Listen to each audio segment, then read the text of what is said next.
Halo teman-teman, selamat datang di Value Stock. Hari ini saya akan membahas tentang analisa fundamental Bank BTN atau BBTN kuartal ketiga tahun 2020. Oke, ini disclaimer-nya. Yang pertama, ini adalah merupakan sharing analisa fundamental, bukan ajakan beli, jual, atau hold suatu saham, dan keputusan investasi ada di tangan teman-teman sebagai investor. Yang ketiga, teman-teman ini bisa menjadikan referensi dan jangan lupa melakukan penelitian lebih lanjut lagi dari analisa saham-saham yang teman-teman miliki. Oke, yang pertama kita mulai dari bisnis modelnya. Yang pertama adalah kegiatan usaha. Nah, jadi BTN ini bergerak di bidang usaha perbankan. Terus teman-teman dari usaha perbankan ini berarti sumber income-nya itu adalah dengan memberikan kredit atau pendapatannya adalah interest income. Terus untuk Bank BTN ini mereka fokus atau marketnya mereka itu mereka berfokus pada perorangan atau KPR ya. Kebanyakan berhubungan dengan perkreditan rumah. Terus teman-teman saya baca di berita terkait kasus hukumnya, mereka memiliki satu kasus hukum yang masih baru sih di akhir tahun 2019 atau di awal tahun 2020, yaitu adalah dari direkturnya 3 orang itu ada dalam kasus korupsi. Terus yang kelima ini yang mau saya bahas adalah kepemilikan sahamnya. Sahamnya BPBTN ini dimiliki oleh negara Indonesia atau negara kita itu sebesar 60%. Dan masyarakatnya memiliki sebesar 40%. Selanjutnya kita masuk ke laporan keuangannya teman-teman. Yang pertama saya mulai dari pendapatannya. Jadi teman-teman bisa lihat dari tahun 2014 sampai 2019 pendapatannya BBTN ini selalu mengalami kenaikan ya.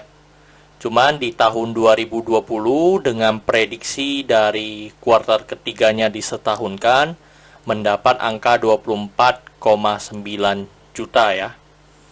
Nah, terus teman-teman ketika kita bandingkan kuartal per kuarternya, teman-teman bisa melihat bahwa 2019 dengan 2020 kuartal ketiga mengalami penurunan 3,6% ya teman-teman ya. Terus untuk dari prediksi 2019 dan 2020-nya sampai akhir tahun ini mengalami penurunan 3,1%.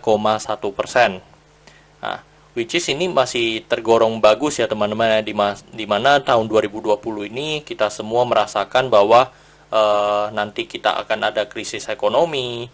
Terus juga di masa yang susah pandemi ini membuat penurunan dari BBTN ini masih sedikit tergolong kecil ya teman-teman ya. Oke, selanjutnya kita lihat dari sisi net profitnya. Teman-teman bisa lihat bahwa di tahun 2014 sampai 2017 selalu mengalami kenaikan ya pada net profitnya. Tetapi di tahun 2018 mulai mengalami penurunan sedikit dan 2019 mengalami penurunan yang sangat signifikan ya teman-teman ya. Itu dikarenakan kuartal ketiganya dan kuartal keempatnya mengalami kerugian. Terus di 2020 ini 1,46 juta ini adalah asumsi kuartal keempatnya memiliki kinerja yang sama bagusnya dengan kuartal 3 sekarang ya teman-teman ya. Terus jika kita bandingkan kuartal per kuartal ini mengalami kenaikan 37,2%. Dan jika kita bandingkan tahun per tahunnya, bisa mengalami kenaikan 602% teman-teman. Nah, teman-teman jika teman-teman melihat presentasenya, saya rasa itu kurang bijak ya. Tetapi kita harus lihat kita bandingkan dengan tahun-tahun sebelumnya juga teman-teman. Jika dibandingkan tahun-tahun sebelumnya, untuk BBTN ini aja masih setengah dari kontribusinya atau kinerjanya dari tahun 2018.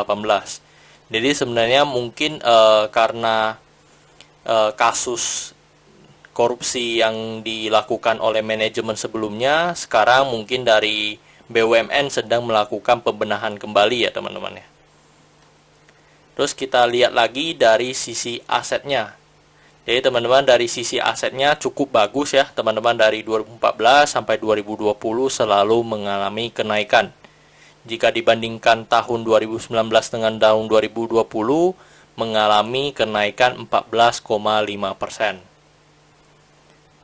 Terus teman-teman, mari kita lihat dari sisi hutangnya. Di sisi hutangnya juga selalu mengalami kenaikan ya. Tetapi karena ini adalah sektor perbankan yang dimana mereka itu kan transaksinya adalah uang ke uang ya teman. Uang yang didapat dari funding, habis itu dilakukan peminjaman kepada kreditur ya teman-teman ya. Nah, jadi teman-teman di sini bisa dilihat bahwa di tahun 2019 dan tahun 2020 mengalami kenaikan 17,9%.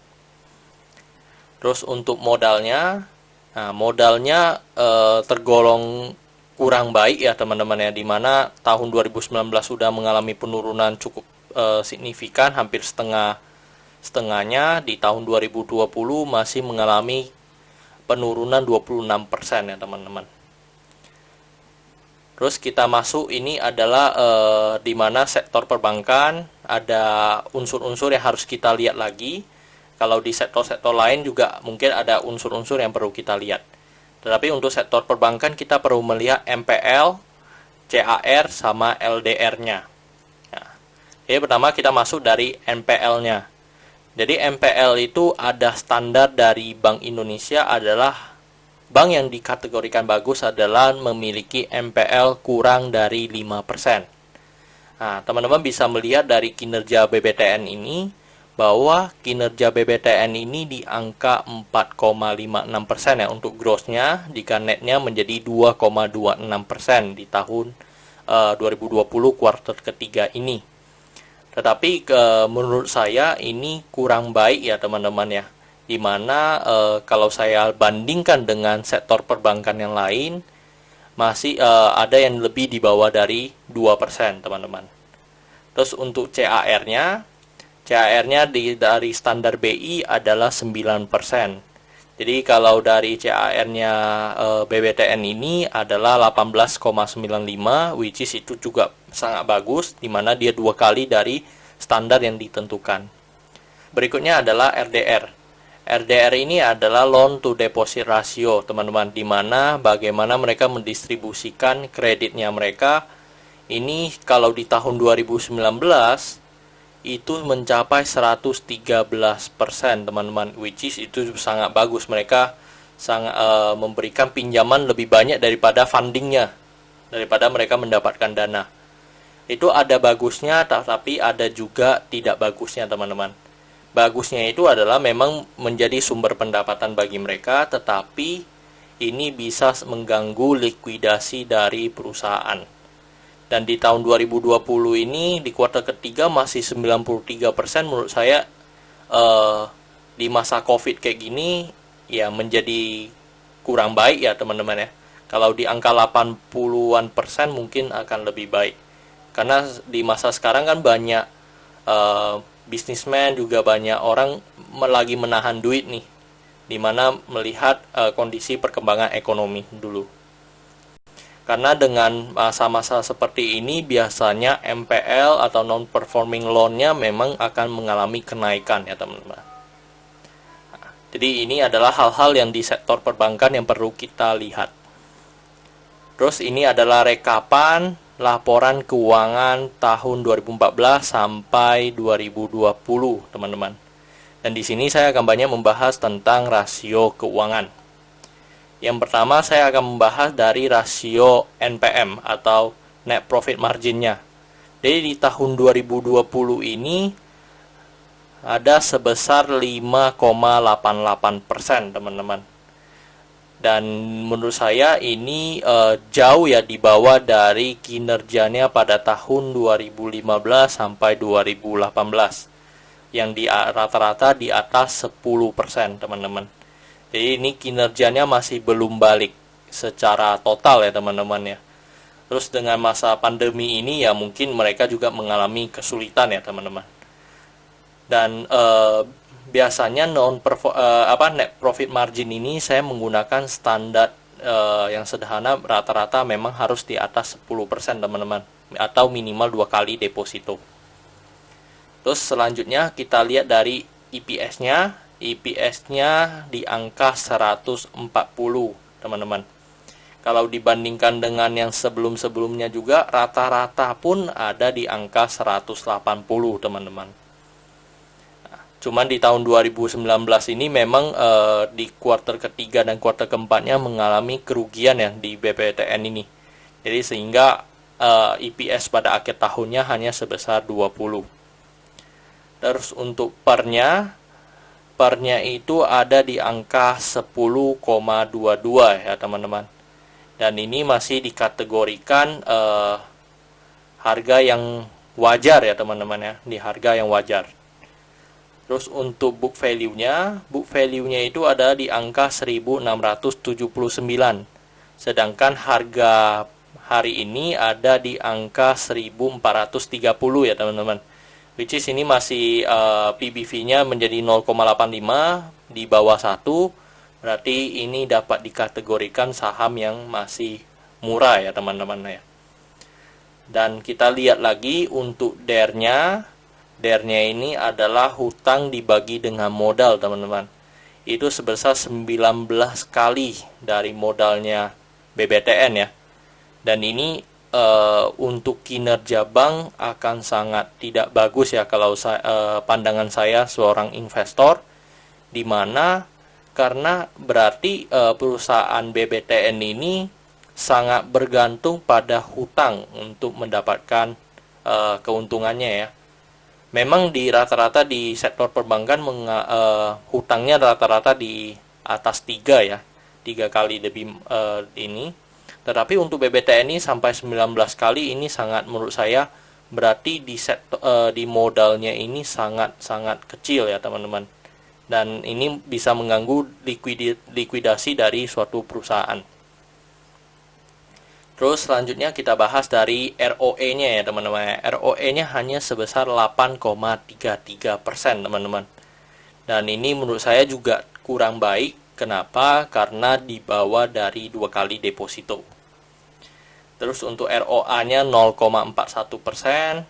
Berarti dari laba bersihnya itu dari total aset yang dimiliki hanya menghasilkan 0,41%.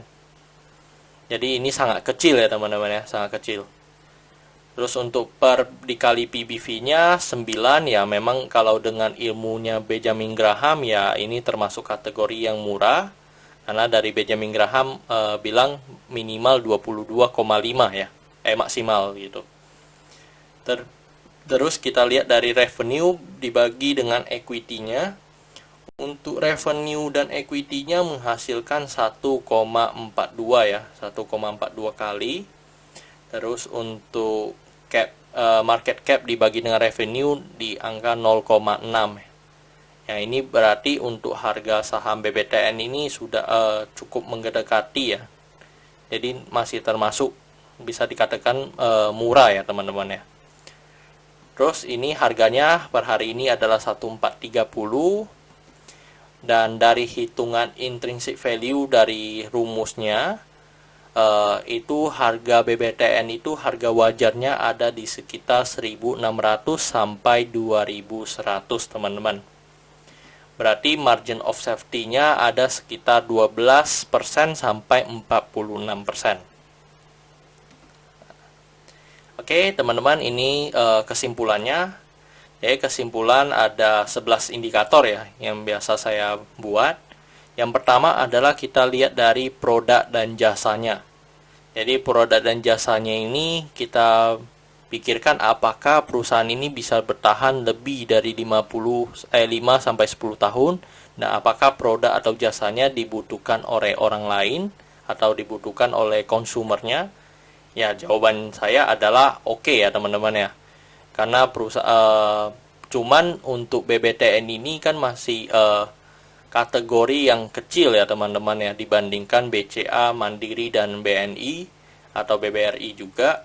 Maka ini untuk sektor marketingnya atau marketnya mereka perlu digencar lagi ya teman-teman ya. Terus yang kedua adalah GCG-nya. GCG-nya kalau saya memberikan status no, dimana karena ada kasus korupsi ya teman-teman ya. Berarti di manajemennya itu ada sistem yang mereka tidak terdetek ya, maksudnya dari manajemennya, atau memang ada oknum-oknum yang sengaja tidak menjalankan sistem ya teman-teman ya, yang bisa merugikan kita selaku investor yang tidak ikut campur dalam manajemen perusahaan. Terus yang ketiga adalah dari revenue-nya oke, karena penurunannya hanya sebesar 3% di masa COVID ini. Jadi saya masih memberikan status oke. Dari net profitnya oke, karena dia lebih baik di tahun sebelumnya, mengalami peningkatan yang lumayan ya, cukup signifikan juga, dan dari COVID ini juga masih menghasilkan profit. Itu saya memberikan status oke. Terus untuk asetnya itu juga saya berikan oke, karena selalu mengalami kenaikan. Tetapi untuk liability-nya saya memberikan no, karena sangat tinggi dibandingkan modalnya. Jadi jika BBTN ini, misalnya orang-orang yang menaruh duitnya di bank BTN ini tiba-tiba mau narik duitnya secara besar-besaran, maka BBTN ini likuidasinya akan sangat terganggu ya teman-teman ya. Dan dimana dari LDR-nya juga dia menyalurkan 90% lebih ya, uangnya itu dipinjamkan kepada orang lain. Jadi dari likuidasi dari perusahaan ini menurut saya akan sangat minim ya. Jadi itu yang membuat saya memberikan alasan no. Terus dari book value-nya saya berikan oke, karena book value-nya harga sekarang masih di bawah book value ya. Terus untuk sektornya saya berikan oke juga, karena dari indikator Bank Indonesia mereka masih dalam kategorinya. Untuk ROE-nya saya berikan no, karena mengalami penurunan ya teman-teman ya. Dari tahun-tahun sebelumnya juga sudah mengalami penurunan. Terus untuk margin of safety-nya berarti oke, karena harganya di bawah book value juga, dan margin of safety-nya masih ada sekitar 12-46%, maka masih oke ya teman-teman. Terus yang terakhir adalah indikator dividen. Dividen ini saya berikan status oke, karena konsisten ya, dari tahun 2014 sampai 2019 masih memberikan dividen. Walaupun di 2019 ini dividennya kecil, dan walaupun dari perusahaan ini untungnya sedikit, tetapi mereka masih royal membagikan dividen mereka. Dari alasan itulah saya memberikan dividen ini status oke. Ya teman-teman, ini kesimpulannya berarti 8/11 ya teman-teman ya. Terus pertanyaannya adalah, apakah saya akan membeli saham ini atau tidak? Jadi jawaban saya adalah teman-teman, saya masih melihat dan menganalisa lebih lanjut lagi untuk Bank BTN ini. Kenapa? Karena dari kasus korupsi ini kan berarti kan BUMN ini ada PR ya yang harus dikerjakan, di mana mengganti manajemennya, dan saya harus lihat lagi bagaimana manajemen yang baru memanage Bank BTN ini. Dan di mana saya juga harus melihat dari kinerjanya juga, apakah kinerja ini bisa mengalami pertumbuhan yang cukup signifikan atau tidak teman-teman. Oke, itu saja teman-teman. Jangan lupa untuk like dan subscribe video ini untuk support saya untuk terus melakukan video-video berikutnya. Dan teman-teman, jika teman-teman ada saham-saham yang ingin saya buat analisa seperti ini, jangan lupa tinggalkan komen kode saham yang teman-teman ingin saya buatkan video seperti ini. Dan jangan lupa juga untuk follow saya di Instagram saya. Sekian teman-teman, see you in the next video.